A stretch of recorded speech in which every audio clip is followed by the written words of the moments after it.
Louvado seja nosso Senhor Jesus Cristo.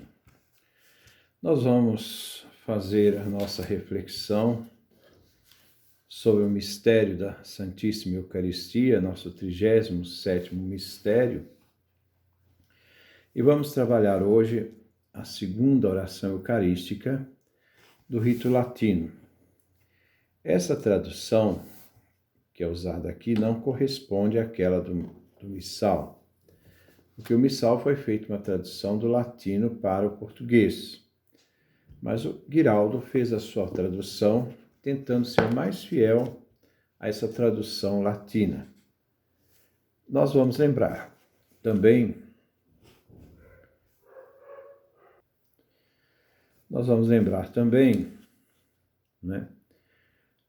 o texto, a reflexão passada, tirada de Hipólito de Roma, a tradição apostólica, porque essa oração segunda tem muito a ver com essa oração de Hipólito de Roma do ano 200 depois de Cristo.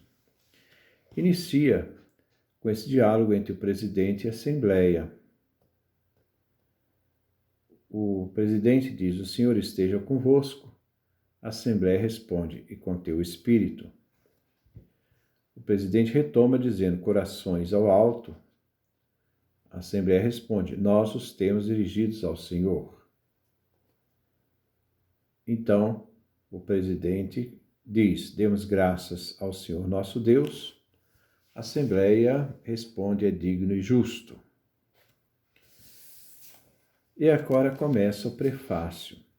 O prefácio narra a história da salvação, porque toda a celebração eucarística, eu vou lembrar vocês que eu já falei, toda a celebração eucarística, ela trata da história da salvação. Então, normalmente, esse prefácio sempre faz uma alusão a toda essa obra da salvação. Claro que na liturgia latina, sempre pegando alguns temas da história da salvação, porque é esse tema da história da salvação que nós celebramos, então, a Eucaristia. A Eucaristia é a presença dessa salvação realizada por nós na história, inclusive no momento em que nós a celebramos. Ela também se faz atual, presente. E o presidente continua: "É verdadeiramente digno e justo, equitativo e salutar, que nós te demos graças, Pai Santo, sempre em todo lugar." Toda celebração, prefácio dirigido ao Pai, princípio e fim de toda a salvação. E ele é dado sempre, é a realidade eterna e em todo lugar. Onde os cristãos estão presentes, lá também se faz presente essa ação de graças. Então, se rende a ação de graças, diz: "Por teu amado Filho Jesus Cristo", que é a razão de toda a ordem da salvação. O Pai nos salva por meio do seu Filho. "Teu Verbo, por quem tudo fizeste." O Verbo eterno, que é Criador, que nos enviastes como Salvador e Redentor. Aqui se fala na ordem da encarnação. Aqui é aquele que encarna em Maria, que foi enviado do Pai, é o nosso Salvador e Redentor. Lembrando que a palavra redenção está ligada à palavra sangue. E nós vamos entender isso quando São Pedro diz: "Nós fomos resgatados", então o resgate, o Redentor, "nós fomos resgatados, não foi pelo preço da prata nem ouro", não é matéria que se corrompe, prata e ouro, mas pelo precioso sangue de Jesus Cristo. Então, é o sangue que nos redime, que lava os nossos pecados, que vence a morte. Então, aqui se faz uma referência à ação redentora que Cristo realiza por nós na cruz. Encarnado por obra do Espírito Santo, então é uma obra divina, é o próprio Deus, na terceira pessoa divina, que age em Maria, e nascido da Virgem. Ele, então agora se refere ao Filho, o pronome se refere ao Filho, cumprindo tua vontade, isto é, a vontade do Pai, e adquirindo-te um povo santo, porque Cristo, no mistério da cruz, redenção e ressurreição, ele faz com que, né, o povo seja então adquirido para Deus, para o Pai, porque ele é o princípio e fim de todas as coisas, estendeu as mãos quando sofria, então, o mistério da cruz, né, para dissipar a morte, para vencer a morte e manifestar a ressurreição. Então, o mistério da cruz tem essa realidade. Ao mesmo tempo em que ele dissipa a morte, ele perdoa os pecados e derrota a morte, e também ele manifesta, se faz presente também a vida que sai da morte e a ressurreição. Por isso, com os anjos e todos os santos, então agora chama a corte celeste, né? Proclamamos tua glória, então nós da comunidade unidos aos anjos e a todos os santos, é um canto de toda a igreja, né? A igreja triunfante mais a igreja itinerante, proclamamos tua glória dizendo a uma só voz. Agora vem o trisságio. Santo, santo, santo é o Senhor Deus dos exércitos. Os céus e a terra estão plenos de tua glória. Hosana nos lugares excelsos. Então aqui nós temos esse trisságio, que lembro vocês que faz parte daquela vocação do profeta Isaías, né? do livro do profeta Isaías, da vocação do profeta Isaías, quando Isaías vê, né, aqueles querubins proclamando a santidade de Deus. Então, santo, santo, santo, já falei que no hebraico não existe superlativo absoluto sintético, não existe santíssimo. Então, para falar uma coisa santíssima, se repete 3 vezes. Santo, santo, santo é o Senhor Deus dos exércitos. Os céus e a terra, isto é, a criação toda, estão plenos da tua glória. Hosana nos lugares excelsos. Logo depois vem o acréscimo de Jesus que entra em Jerusalém. Bendito que vem em nome do Senhor, hosana nas alturas, nos lugares excelsos. Verdadeiramente santo, tu, Senhor, fonte de toda a santidade.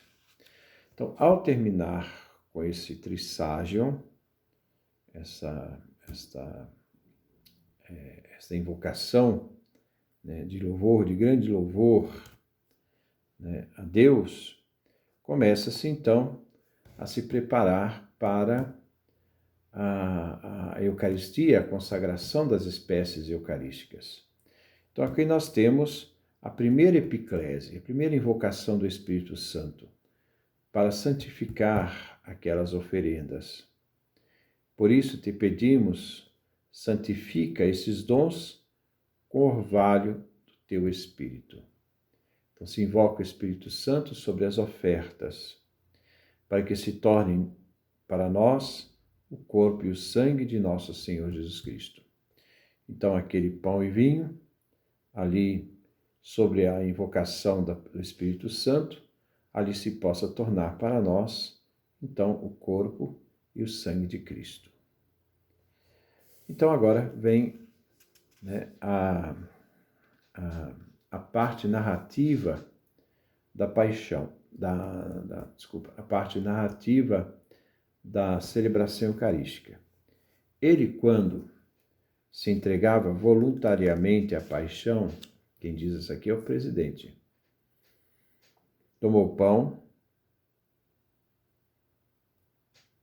pronunciando a ação de graças, o partiu e deu aos seus discípulos, dizendo. Aqui nós temos os gestos, e também os verbos eucarísticos. Então, primeiro verbo eucarístico, tomar o pão. Tomar. Segundo verbo eucarístico, pronunciar ação de graças. Terceiro verbo eucarístico, partir. Isso é partir o pão. Quarto gesto eucarístico, quarto verbo eucarístico, deu a seus discípulos, dizendo. Então agora ao terminar essa narrativa, né, agora vem as palavras da consagração.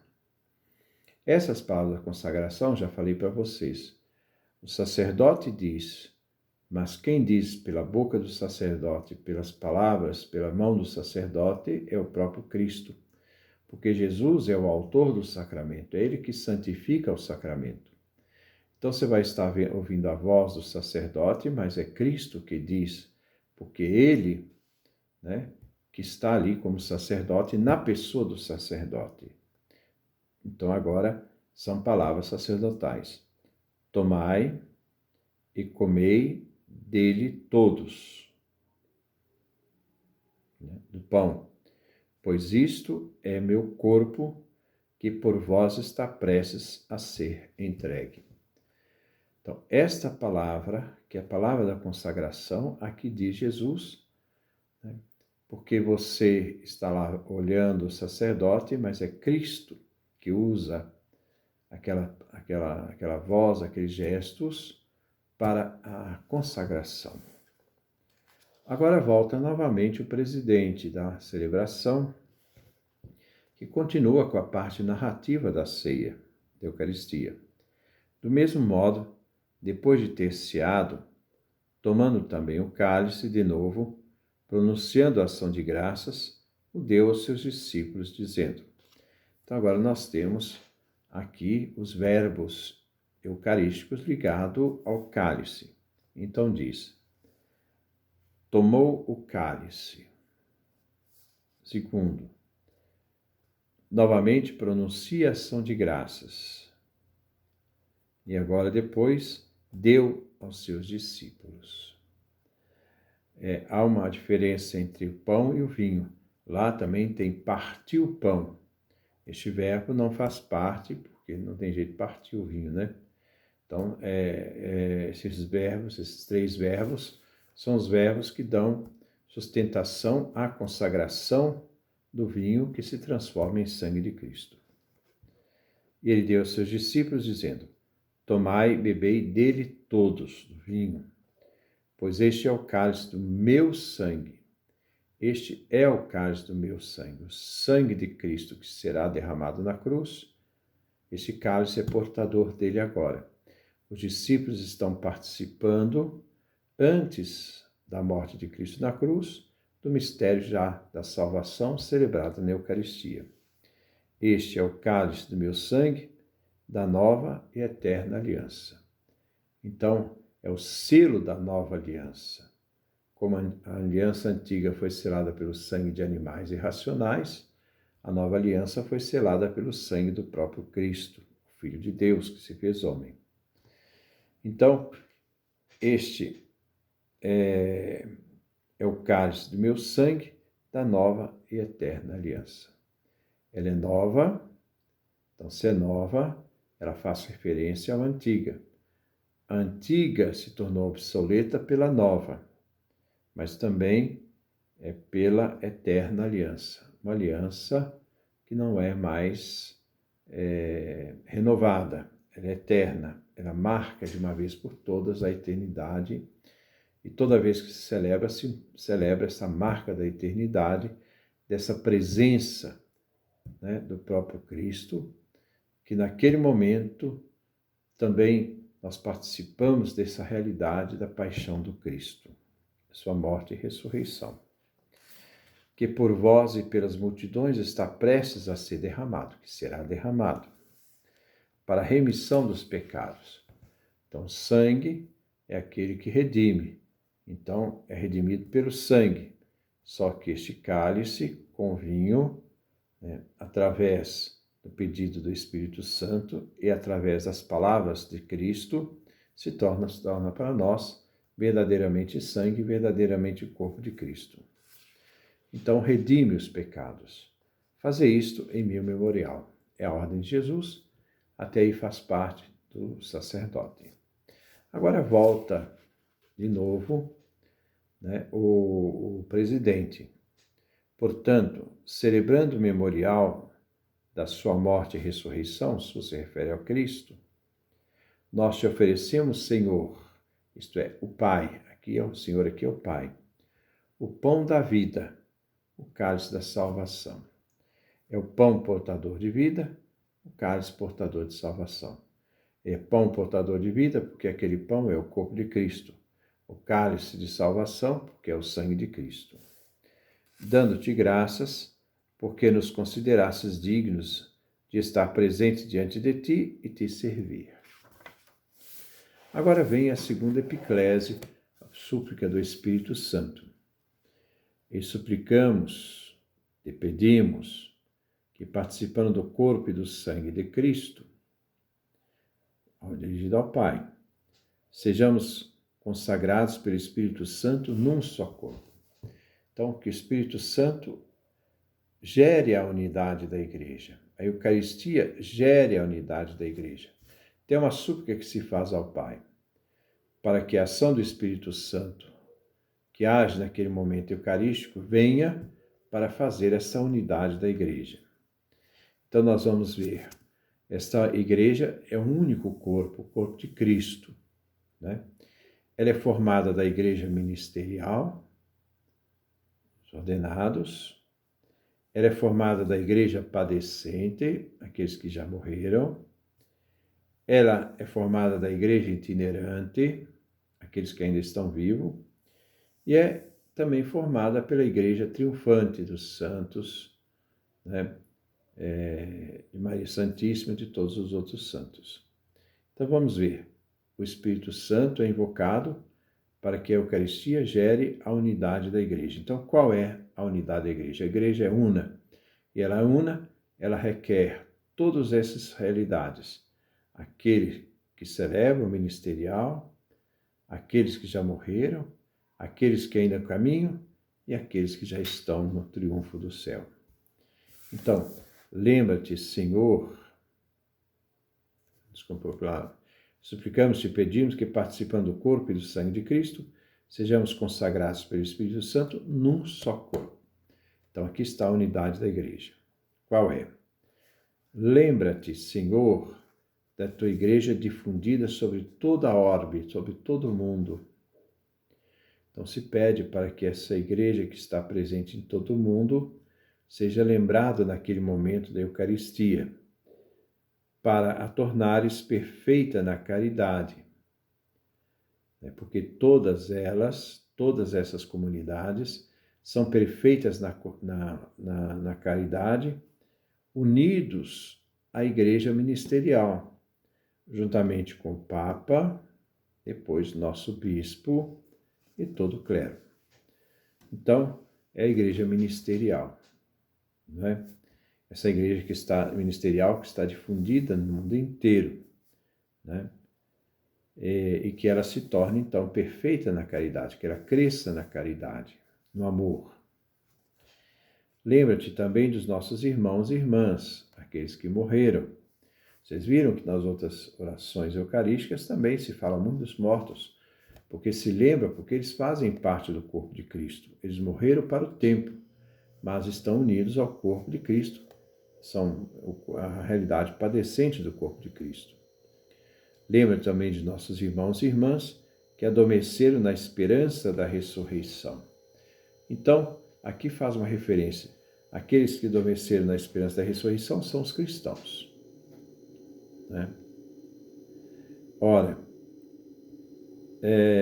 então aqui é especificamente uma oração feita aos cristãos, né? Então, aqui é aqueles que morreram na esperança da ressurreição.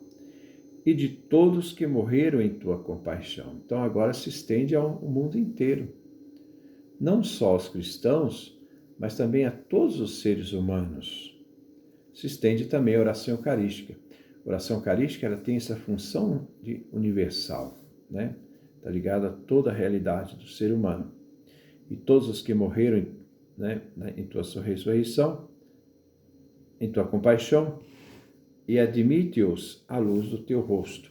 Isto é, que o Pai possa admitir aqueles que não são cristãos também à salvação.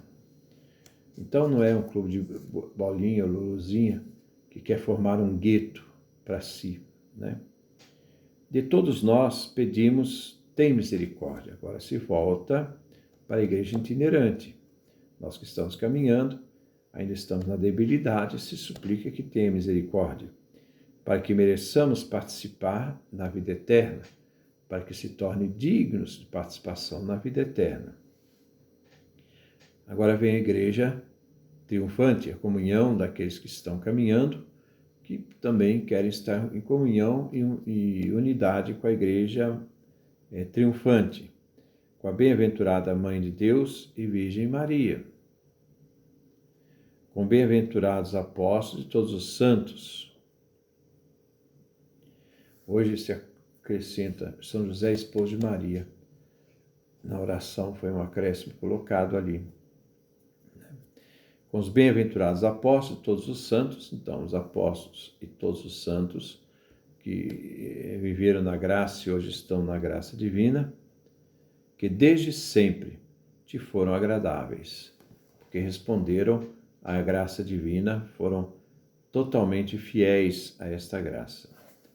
De modo que te louvamos e glorifiquemos, ó Pai, por teu Filho Jesus Cristo, porque tudo aquilo que nós louvamos ao Pai é feito por mediação do Cristo.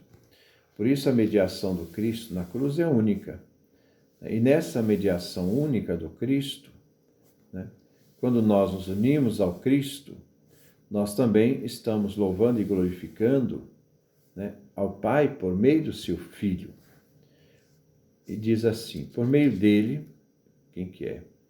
Do Cristo. Com ele, isto é, com Cristo, e nele, isto é, em Cristo. A ti, ó Deus Pai onipotente, essa grande doxologia final. Então se faz uma doxologia final dessa oração eucarística para depois já passar para o Pai Nosso.